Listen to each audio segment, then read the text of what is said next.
So today we are going to talk about life and its diversity.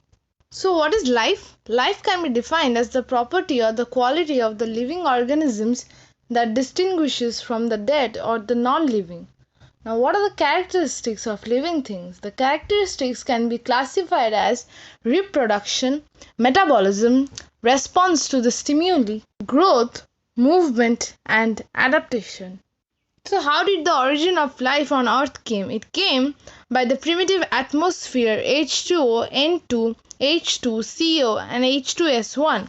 And from then it came to the small and medium-sized molecules, sugars, purines, pyrimidines, amino acids, lipids. And from that it came to the large molecules, polysaccharides, nucleic acids, proteins 3. From that it came to protocells, which is number 4, and from that it came to prokaryotes and then to eukaryotes, and the last is to the multicellular organisms. The biochemical theory for the origin of life, as proposed by Oparin and J.B.S. Haldane in 1920s, the biochemists have achieved steps 1 and 3 in the laboratory, but the scientists have so far failed to create life, ATP, adenosine triphosphate. Now, what can be the branches of biology? Taxonomy, paleontology, psychology, embryology, anatomy, physiology, ecology, genetics, ecology, evolution, pathology, and histology. Let's talk about the first one, taxonomy. Taxonomy is the science of naming, describing, and classifying the organisms and includes all plants, animals, and microorganisms of the world. Using morphological, behavioral, genetic, and biochemical observations, the taxonomists identify, describe, and arrange the species into classifications, including those that are new to science. Now, what is the importance of taxonomy? It helps to ascertain the number of living beings on Earth. More than 1 million of species of plants and animals have been discovered and classified so far. It further aims to classify the living organisms. Millions of organisms are classified scientifically in the categories, which helps to have a better understanding. It helps us to get an idea of the traits present in the plants and animals. It further gives an idea of the order of the physical development.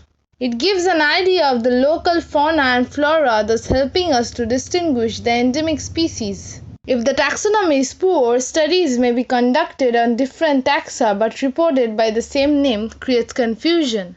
It is an essential infrastructure for the other activities in the society. Now, what do you mean by the taxonomic hierarchy? First comes the kingdom, and then comes the phylum, then comes class, then the order, then the family, then the genus, and then the species. Now, what is binomial nomenclature? Binomial nomenclature is a system of giving the name to the species.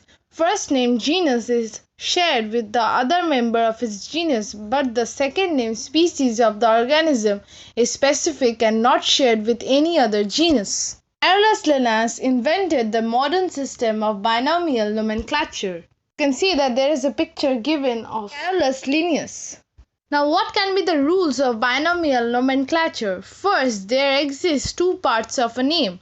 The first word identifies the genus and the second word identifies the species. The entire two-part name must be written in italics or underlined when handwritten. The genus name is always written first. The name of the genus starts with a capital letter and the name of the species starts with a small letter. I hope this much is clear to you all. Now let's talk about the 5 kingdom classification. First comes the Monera, then comes Protista, then comes the fungi, then the plantae, and then the Animalia. What is Monera? It is the unicellular prokaryotes, example bacteria, blue-green algae, mycoplasma, etc. Now what is Protista? It is the unicellular eukaryotes, example algae, diatom, protozoa, etc. Now what is fungi? It is the unicellular or multicellular eukaryotes, for example yeast, penicillin, argaceous, etc. Now what is plantae or plants? Under plantae comes the Thallophyta, Bryophyta, Pteridophyta, Gymnosperm and Angiosperm. Here some pictures are given of of paddy, which is that of an angiosperm, of the moss, which is that of the bryophyta, of a fern, which is that of the pteridophyte, and that of a shara, which is a thallophyta, that of a pine, which is a gymnosperm. Under Animalia, there is something known as porifera. Now, what is this? These are the multicellular organisms which are sessile and sedentary in nature. Most of them are marine, while a few are freshwater forms. A picture of a porifera sponge is given in the right hand side. Now the next comes the Cnidaria. The Cnidaria are the aquatic, mostly marine organisms. They all have the tentacles with stinging cells called the nematocytes that they use to capture the food. The picture of Hydra, which falls under Cnidaria, is given in the right hand side. Now what are Platyhelminthes? These are the triploblastic, acoelomate and bilaterally symmetrical. The body has a soft covering with or without the cilia. An example of Platyhelminthes is given in the right hand side of that of Planaria. What is Nematoda? These are the long tube-like appearance that lacks a visually distinct head or a tail.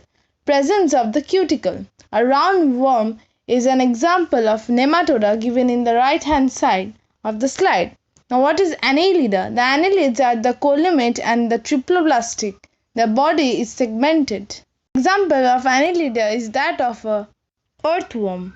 Now what are arthropoda? These are the jointed limbs. The body is segmented into three regions: head, thorax and the abdomen. One example can be that of a fly. Now what is mollusca? The body is covered by a mantle and a shell. The body is soft and unsegmented. For example, Pila sp or the mollusca. Now what is Echinodermata? These are the exclusively marine animals. The body is unsegmented without a head. One can be starfish. What is Hemicodata? The Hemicodata is the bilateral, symmetrical, triploblastic animal. They can be solitary or in the colonies. One example can be Melanoglossus. Now what is Chordata? These are the bilateral, symmetrical and triploblastic. They have the characteristic notochord, dorsal nerve cord, pharyngeal slits. The heart is ventral with a closed circulatory system. An example of chordate can be of a fish, and one example of chordate can also be that of a frog. Tiger also falls under the chordata. I hope you have understood the whole video. Thanks for watching.